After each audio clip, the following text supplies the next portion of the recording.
Transmitting from the Mojave Wilderness in Joshua Tree, California, now is the time for Desert Oracle Radio, the voice of the desert.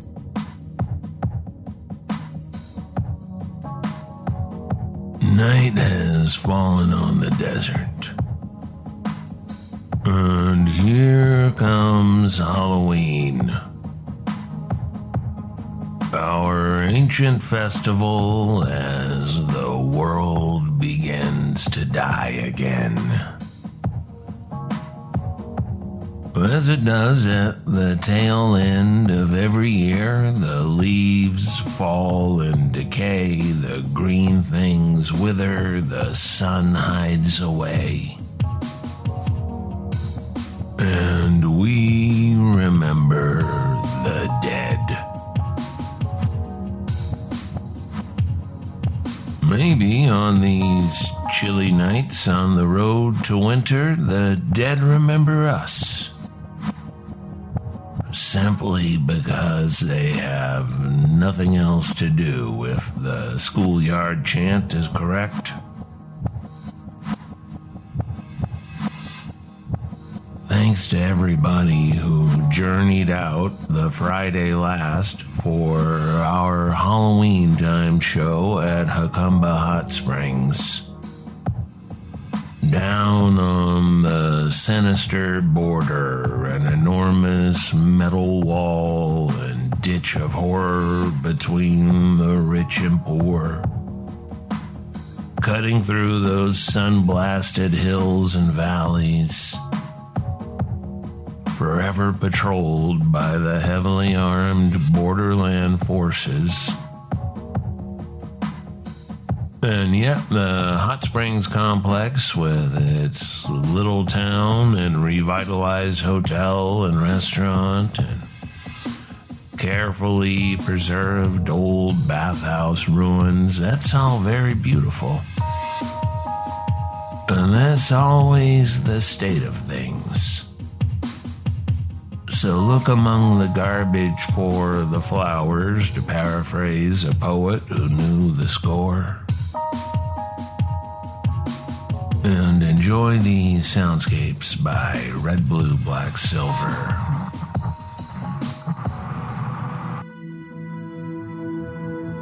Tonight's episode was supposed to be the recording of that show, but as happens about 75% of the time when I do a live event, the recording is unusable because of the kinds of problems that always arise when somebody is simply spread too thin. I cannot run a recording deck back there with the soundboard when I'm spinning tails on the stage, so it goes. That's the way of things. The best things, anyway, maybe they happen and that's that. No concert movie, no yellow and black vinyl box set, no nothing. I didn't even get a poster. They were done up real nice, kind of Old West in style, and printed on the fancy menu paper. But that's alright, it's all alright, more or less. As long as you're able to float instead of sink to the bottom. Or maybe that's the real place to be, sunk low at the bottom, like those Riache bronze warriors 24 centuries alone in the sea, while the world raged above. If those bronze warrior brothers from 450 BC have souls that sometimes come awake, like the great cult statues of Athena, of the saints, what would they think of the ugly, brutal, and ultimately dull world around them when they were finally brought up from the inky deep and locked inside a museum? They went down in the time of Herodotus, the time of the oracles, of Homer's epics performed at festivals of the arts, of the muses still appearing in the flesh, of the finest art and architecture and manufacture of all things, and they emerged in a post-atomic, post-space age landscape of pollution and plastic. The babble of the world's worries broadcast to all of us night and day.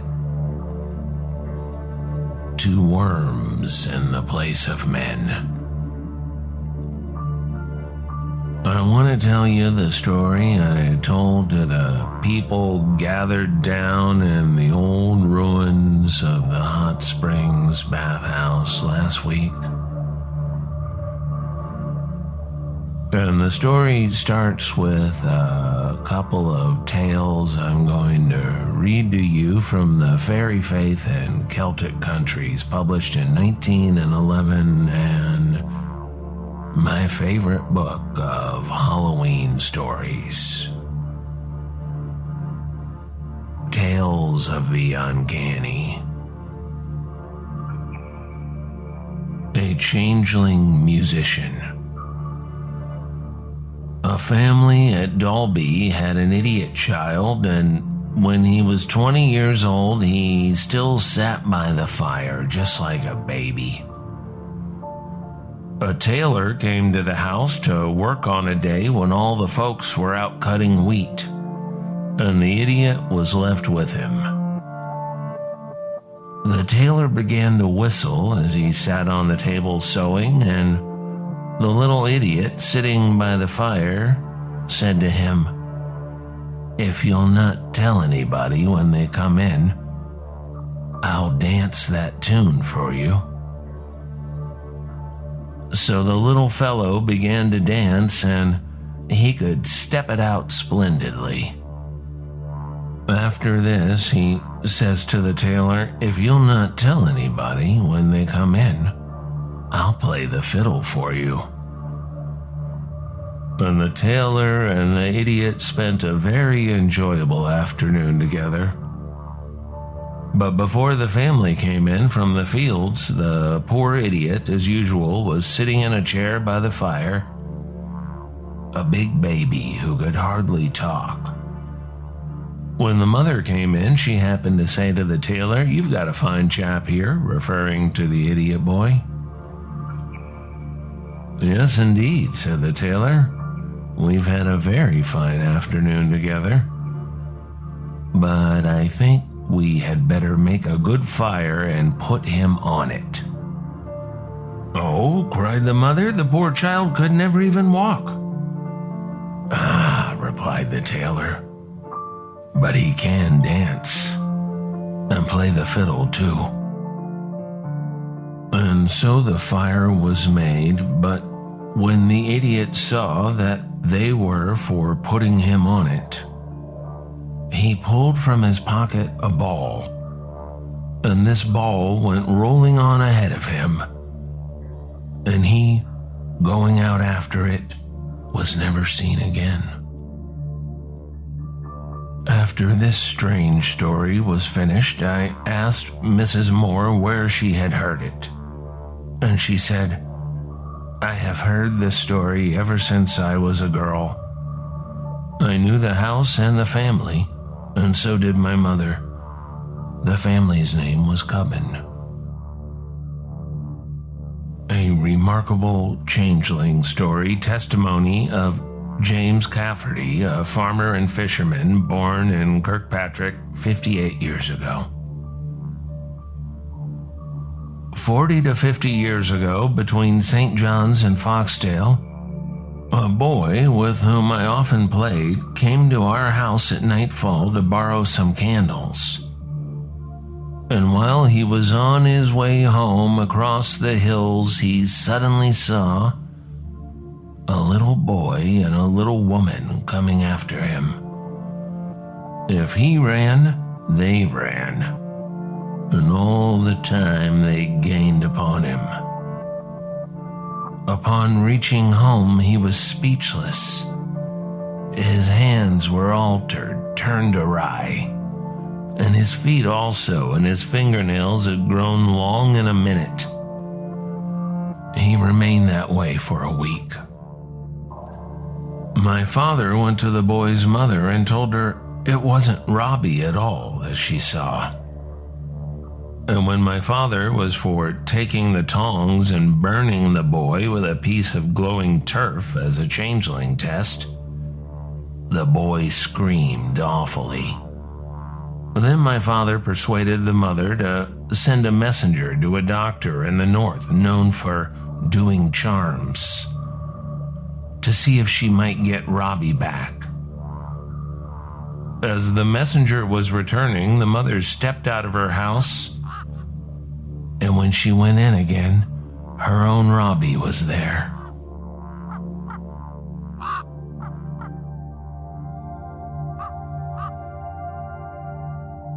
As soon as Robbie came to himself all right, he said that a little woman and a little man had followed him, and that just as he got home, he was conscious of being taken away by them.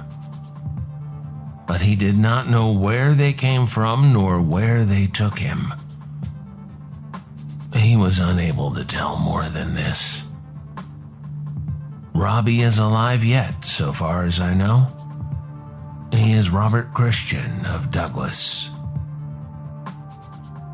These strange tales, gathered from the green Celtic lands of Brittany, Wales, Ireland, Scotland, Cornwall, and in this case the Isle of Man, have more than a passing connection to the dry desert hills of the Southern California desert and mountains along the Mexican border.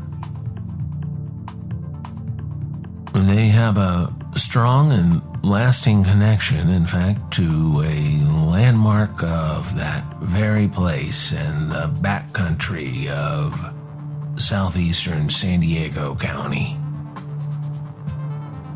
Because this mystical scholar, Walter Evans Wentz, this honorary American member of William Butler Yeats' Celtic Revival and the person who introduced Tibetan Buddhism to the West through his 1927 publication of the Tibetan Book of the Dead, who added his mother's Welsh maiden name to his own to make him sound more Celtic, lived out his later years in the backcountry of East San Diego County, which he found to be, you won't be surprised to learn, a completely magical landscape. Walter Evans Wentz had been familiar with San Diego for a long time by then. It was theosophy, the mystic philosophy of Helena Blavatsky, that originally brought him to Point Loma, to the Theosophical Institute there, now occupied by the Point Loma Nazarene College.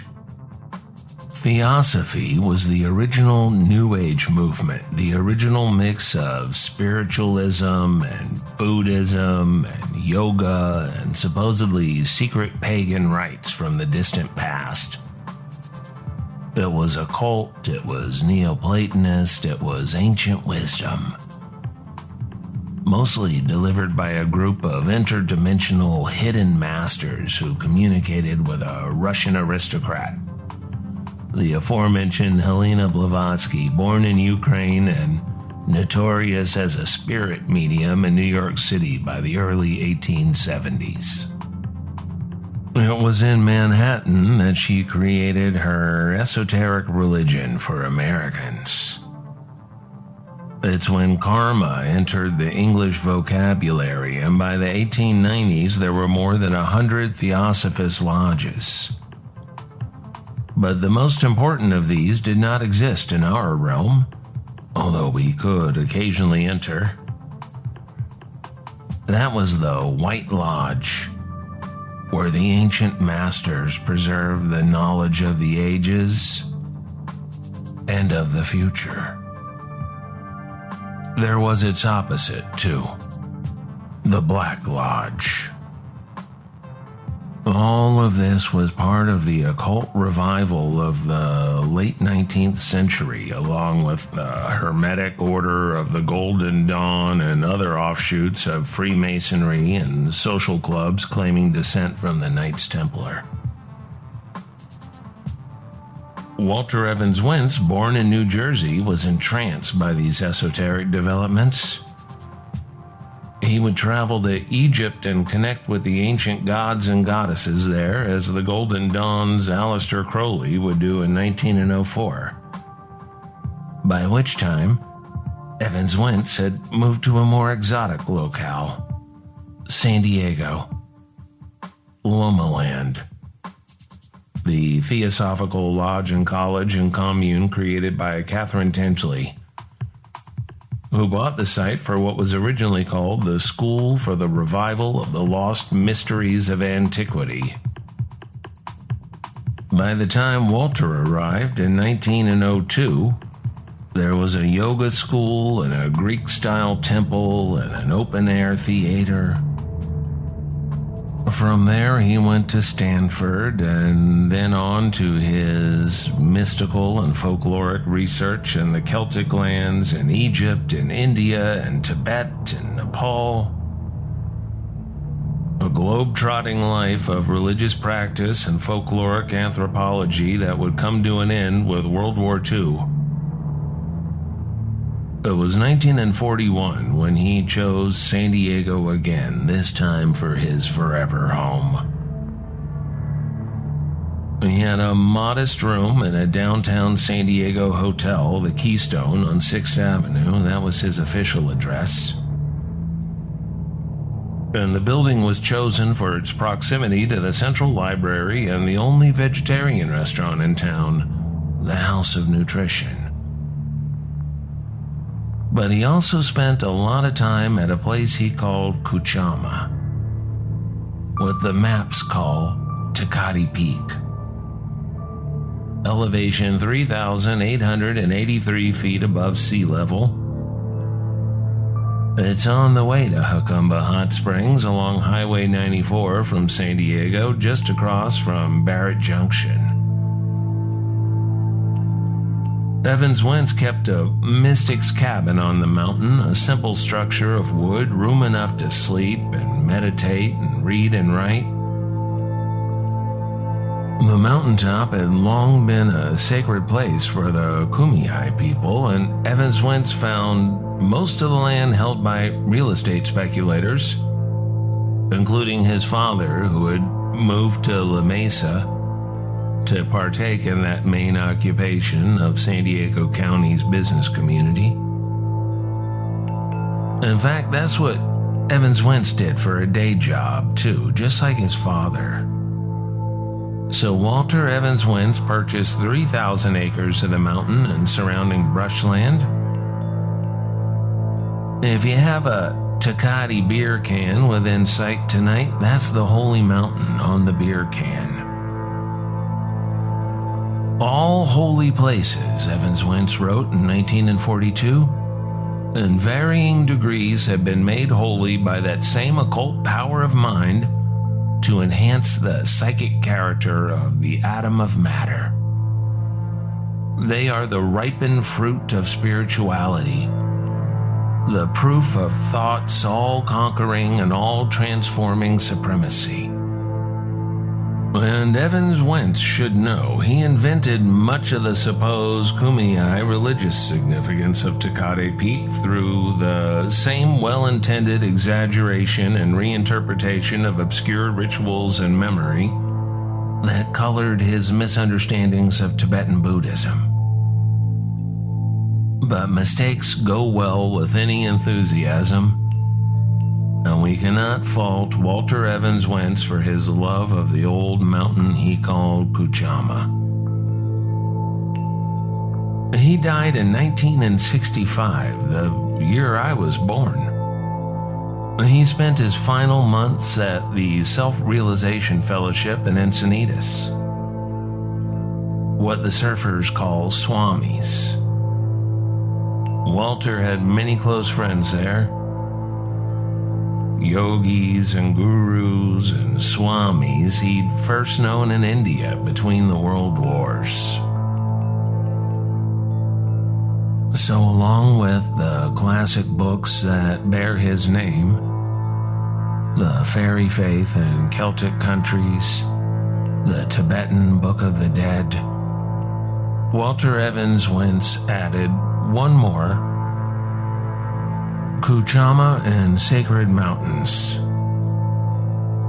finally published in 1989, but nearly finished at the time of his death at the ripe old age of 87 years.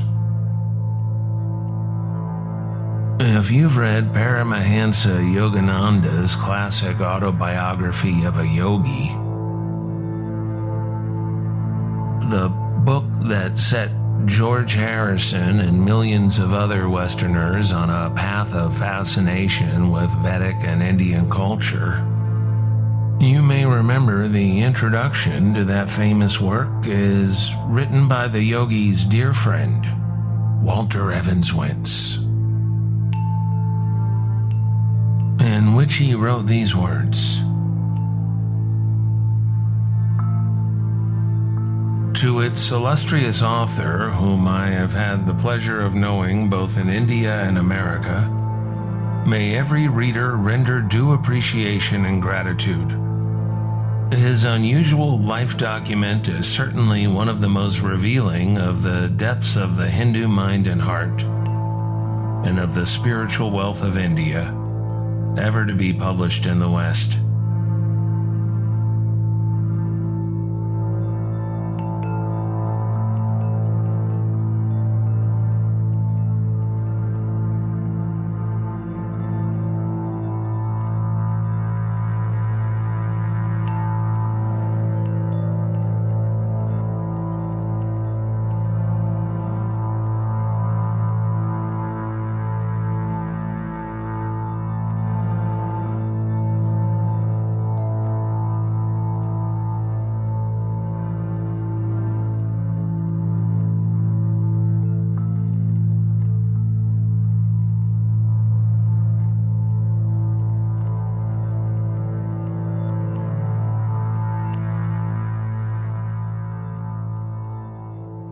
Happy Halloween time, friends.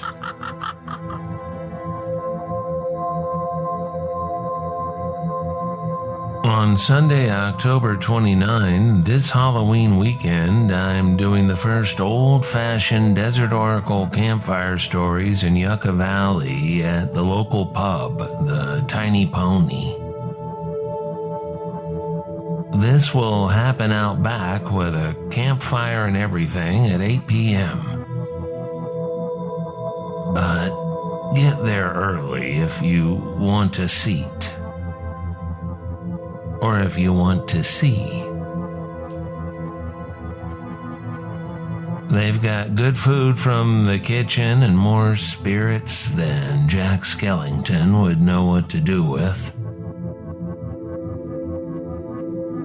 I did stop by last night to figure out how we'd set it up, and I have to admit the owner I was talking to seemed a little spooked regarding the enthusiastic reaction to doing this event there. So, be chill.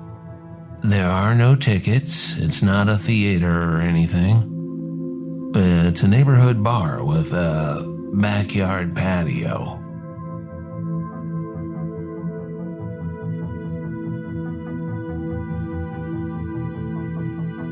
I'll have some books and stickers and back issues available if you want those things, and that'll be after the stories.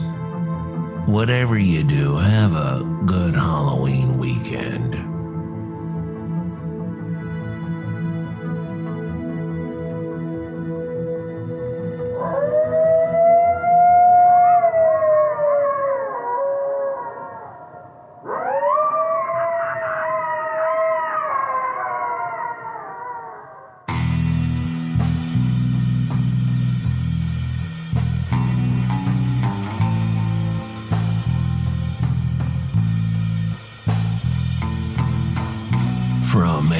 Illinois to Isaacs and across the Great Mojave Wilderness, this is Desert Oracle Radio. Musical soundscapes on this program by RedBlueBlackSilver. And I'm Ken Layne, your Desert Oracle, until I'm gone. And the next one is appointed by the senior partners.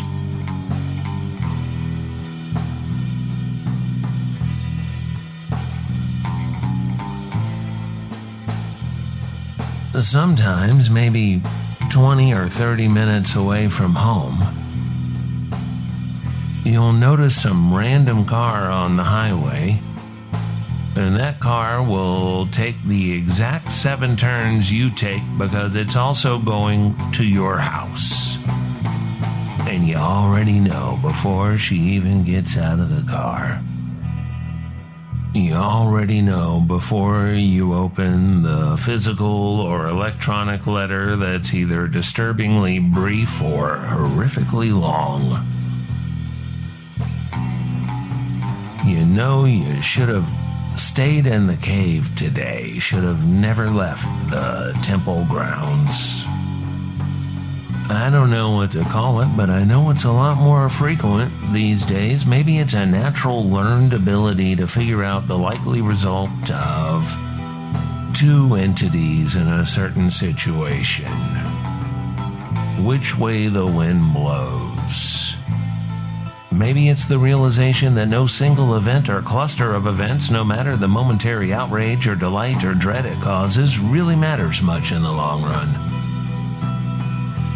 That even in a supposed age of wonders, everything is pretty much expected and ultimately unsatisfying, which is why it will be quickly discarded for something else.